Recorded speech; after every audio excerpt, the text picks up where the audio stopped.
Are you a property manager looking to expand your portfolio? Here's an opportunity you can't afford to miss. The student housing market is on the rise.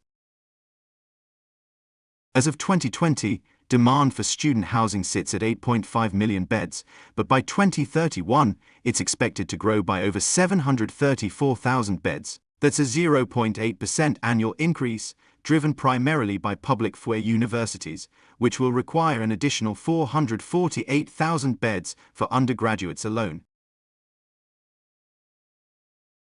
In addition, 112,000 more beds will be needed for graduate students, while private universities anticipate a rise in demand of 96,000 new beds, primarily for advanced programs. This is your opportunity to invest in the future of student housing, a market that promises stable long-term returns. Public universities are leading the charge, but demand isn't limited to just one sector. Private and two-year schools also need new modern spaces. What makes this even more appealing for property managers? The consistent high occupancy rates. Student housing operates differently from traditional residential. Subscribe to our channel for more such content. See you in the next video.